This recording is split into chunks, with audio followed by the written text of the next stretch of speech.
here. That would help. Wow, I sound important. Y'all, I'm taking my shoes off. Is that cool? Okay, my feet stink though, I'm just gonna tell you. I'll put them right there because they're so cute. So, I want to talk to y'all today, and I'm gonna bring it down to vulnerable town. Okay, so it says how I went from fatherless to fearless. But the conversation really is about changing your narrative in order to change your life. And it's, thank you, like that? Good. It's truly what kind of stops us in our life. There's a defining moment where we change our narrative in our life. And although my background is fatherlessness, and I'll get into it, it's not my story. Okay, so your pain's not your story, it's just part of it. That's it. So let's get the definition and everything out of control, in control, by telling you what it means to be fatherless. I've heard so many speakers come up here today and talk about the lack of a father-daughter connection. Who in here wants to be vulnerable enough to raise your hand if you think you're fatherless? Just a couple of chicks. Okay, it's actually 1 in 3 of you. 1 in 3. And let me tell you what the definition is, because most people don't know. And when I go and give these speeches, a lot of people start off like, I'm cool, I'm good, my dad's alive, I'm good. But let me tell you what it is. It is the lack of an emotional bond between a father and a daughter. So it could be addiction, it could be abuse, it could be divorce, abandonment, maybe he's a workaholic. Whatever it is, he could be sitting right beside you every day, but not hear you and not see you. And that tears up a girl's life. We need our dads. I mean, the 2 men that are in here, we need the dads. We're one of them, the other one, oh, there you are, 2. I love men. Let me start with that. I love a man, okay? I'm not a man hater. Thank you. But let's go back to like where this all started for me now that we understand the definition, and let's kind of get into it. Okay, and we're going to get serious, okay? Go back to when you were a little girl and think about the first time you had a dream. And I'm not talking about I'm going to be Beyonce and I'm going to do this and I'm going to do that. I'm talking about like a lemonade stand. You put on a dance for your parents. You like to sing. You play basketball or whatever it was, okay? So for me, because my parents divorced when I was 3 after a very tumultuous relationship, I became funny. I mean, I thought I was. And I thought if I could entertain the people in my neighborhood and my mom and her other single friends, then I'm good, life's good. My real life was a little tough because when my parents divorced, the money took a nosedive. Can everybody relate to that? Right. So when your money takes a nosedive, you're just trying to figure out there's a lot of things you can't do. You can go to the movie every once in a while. Can't do a lot of the things that your friends are doing, so how do you entertain yourself? For me, it was watching Saturday Night Live and making up little skits. And my mom had this single friend of hers named Jean. And Jean, everything she did, she held a cigarette like this, and when she would talk, she'd rub it all around her mouth like this while she was talking. And I just love watching Jean talk shit and rub her, cigarette around. And my parents, my mom and Jean would go out for happy hour. They'd come home every Friday night and tell us about all the men that tried to pick them up. And it was hysterical. I mean, my mom would come walking in and be like, girl, I told him, you're not taking me home. I mean, this is the kind of stuff we did, right? We were having fun, and this is how we entertained ourselves. So I started dreaming, like, maybe I could write a skit for Saturday Night Live. Maybe I could go on Saturday Night Live. This is before internet, fax, all that stuff. So I started writing in my journal every night, like, I'm going to write these skits, I'm going to send them to Lauren Michaels, and I'm blowing this place, and I'm going to New York. That's what I'm going to do. I didn't tell anybody because that was my little dream, the things that we make up in our head. And this was very limited. We only had 3 channels, y'all. So it's not like I was like watching MTV, right? I mean, I am 48, okay? And so I started having all these dreams, like all this stuff I was going to do, and I just would think about my life and where I wanted it to go, because where I wasn't that fun. We were having a good time, but we lived in the real projects. not fake projects, the real projects. So when my parents were married, we lived where there was a house, all these wonderful houses, a swimming pool, a tennis court. Parents get a divorce, and within a couple of years, I'm in the projects with all the nice furniture that I had from when we had money in the projects. So in the projects, everybody, I was king girl. You know, I was like, she's got it together. What happened? Where is she going? What's going on? And I would say, yeah, you know, my dad's this and my dad's that. My dad would promise stuff. He'd come flying into the projects in a Corvette or a Porsche or whatever he was driving at the time. And I was mesmerized by him. But I was also really hurt by him because I'm like, why are we not together? Why are you living this lifestyle and we're over here living this lifestyle? And my mom was bound and determined she wasn't taking anything from him. She's going to do her own thing. So we suffered. But not in an emotional way. We suffered financially. We were having a good life. My dad would come in and out, usually drinking. And my mom's like, I'm not keeping you around him. So one Friday night, I was in 6th grade. And it was right around Valentine's Day. And I remember because, you know, there were Valentine cards everywhere at the school and everything. And my mom picks us up from school and she goes, when we get home, tell all your friends in the neighborhood they can't come in. I got something important to tell you. And I knew when my mom said that, it was tragedy. Because we had a lot of tragedy. Lights are getting turned out. We don't have enough money to buy groceries. Your dad didn't show up again. It was always something that started like this fear and this unsafeness in my body. One of the best quotes I've ever heard is, fatherless daughters believe all things are possible, but nothing is safe. Right? I know you can write that down because it's good.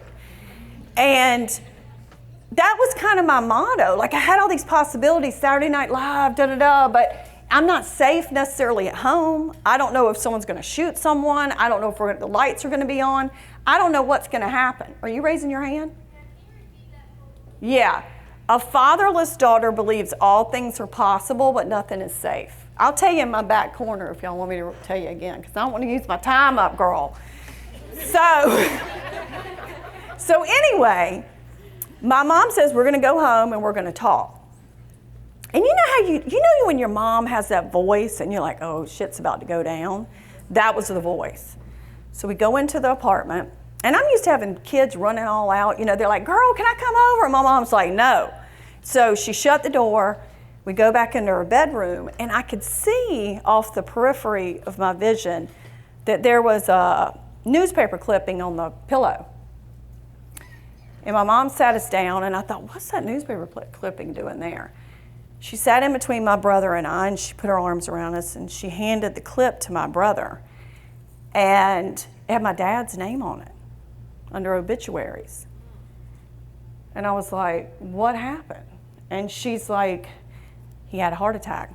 Your dad died. At that point, I was thinking of my dad like Elvis, right? Like, is Elvis really dead? Is this guy really dead? Like, he was kind of like this person that I couldn't grasp. So he was in and out. So it seemed like, you know, my brain was still forming. I didn't really know what was going on. But I knew he died. And my mom said, we got to go to the funeral. Now, keep in mind, we didn't know where he lived. I was not really talking to my dad's side of the family that much. They weren't talking to us that much.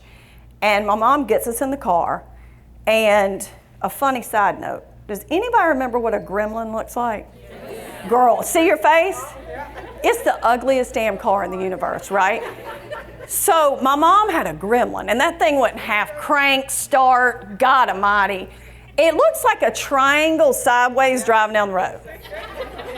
In fact, there's 2 or 3 at the car show. I took a picture with a pink one, but I hated that damn car. So my mom gets in the car, we go to the funeral, and I'm in the back seat with that little triangle window, you know, like, I can't believe this is happening to me. And we get to the funeral. I had not seen my dad since the Christmas before when I asked him to leave. He had been drinking, and I told him basically to get his shit together. I was 12. Come back when you get your shit together. Shut the door. Because, I was a badass. I wasn't going to put up with anything. My mom didn't put up with anything. That's what was going to happen. Well, he's dead now.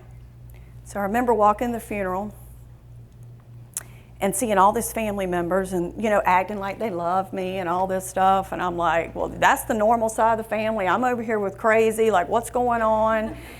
So we go to the funeral, and I remember my uncle putting his hand on my leg and going, I'm going to take care of you now. And I remember thinking, I'm going to lose my shit right here, because all I want is a man to take care of me, a daddy. That's what I want. But I couldn't show him that I was that vulnerable. Remember, we're going to vulnerable town, okay? And I could not let him know that I was about to lose it, how much I needed that.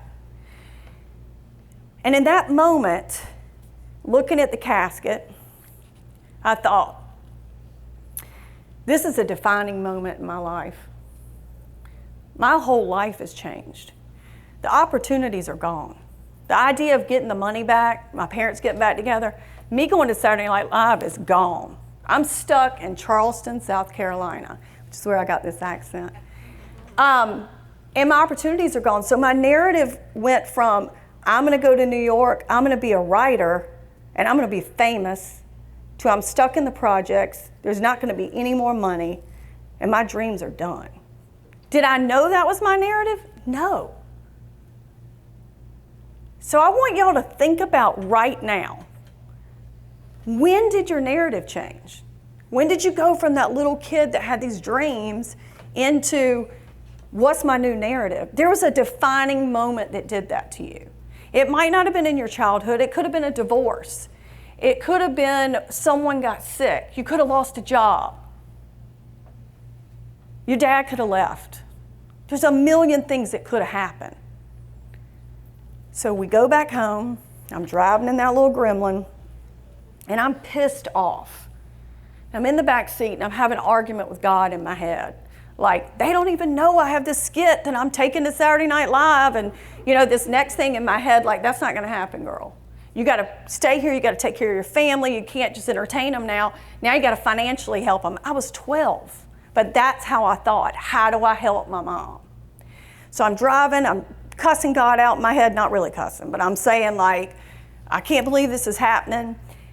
And I felt him come over me. And he said, you have had a hard life. It's not going to get any better. I was like, what? And he's like, you're going to have a really hard childhood. And I'm in here in my mind like, this is some shit right now. Like, this should be getting better, right? And he said, but you're going to have an amazing adulthood. And you're going to do something beautiful. But I couldn't hear it. I heard it, but it was like a speed of light, and it was gone. So about 2 or 3 days later, we get home. I've put my little script book up, sat it off to the side. I'm done with that. We're in panic mode. My mom sits me back down. I got to talk to you. She has a piece of paper, and she pushes it over to my brother, who was 17. It's an autopsy report. And we're trying to get the money from insurance because we need it. And it's not a lot, but we need it. I go down the cause of death, and I see cirrhosis. I knew what it was. I knew he had an alcohol problem. But the next thing said stab wound. And I was like, did my dad get murdered? Yep. We don't know who did it. And we don't know why.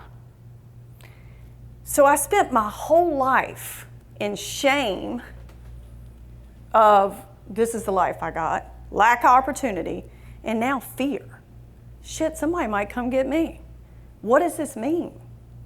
My grandfather was a senator where I was from. My last name had a connotation to it. Was somebody trying to come get us? What was going to happen? So I spent the next couple of years playing it real safe. I went to school to be a nurse.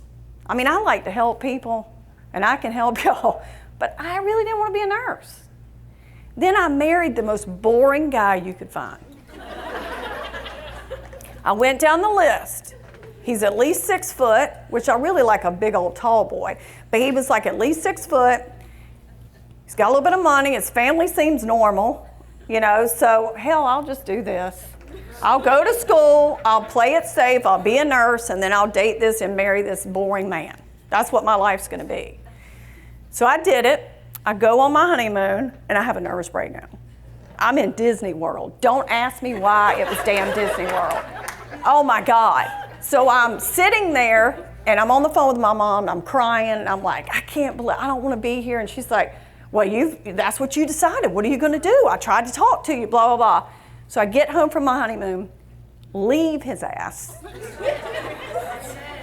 pack up all my stuff, got me a little BMW convertible. Amen? No gremlin.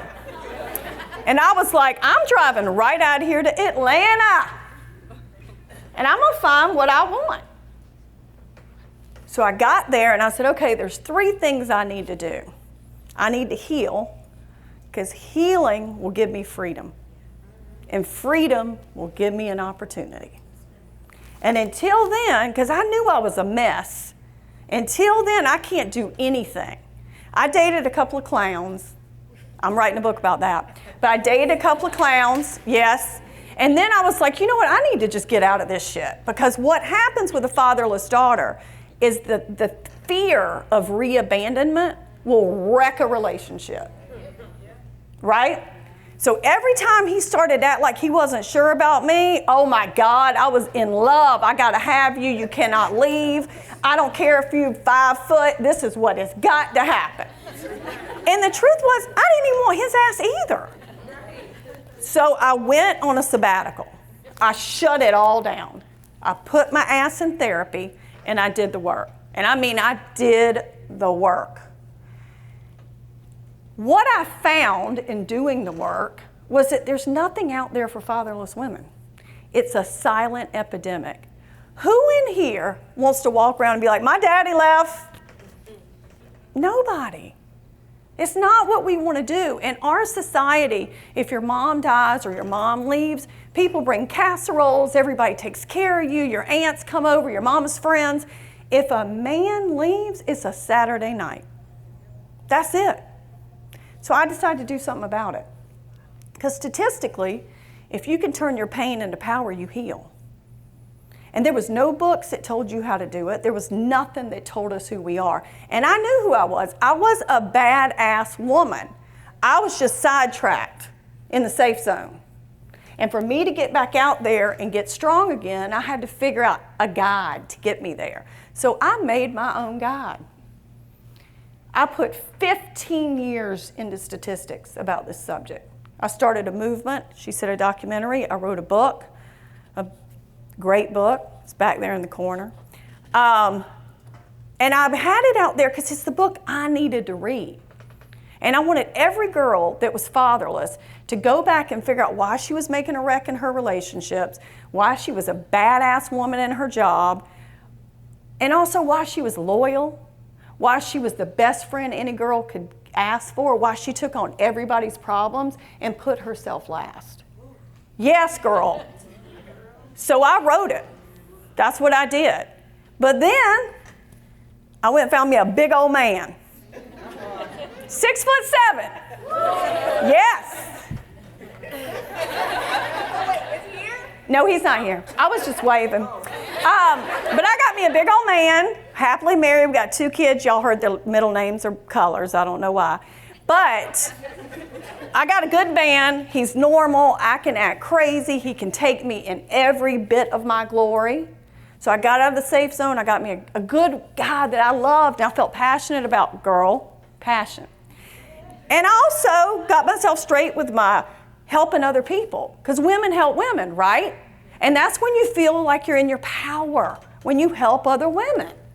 And the third thing that I needed to work on was my passion about my job. So I started writing again. I wrote a script. It's with HBO right now. I pitched it. It's called The Coach's Wife. My husband's a coach. It's like Ballers meets Sex in the City, by the way. I wrote 13 other treatments. I became a TV personality. I do that every week on NBC. And I started living in my real truth, right? And the fear just went away. Now, do I still have anxiety? Absolutely. Am I still fatherless? Absolutely. 100%. Do I still feel sorry for myself? Yeah. But I don't live in the safe zone anymore. I'm done with that. I hear it.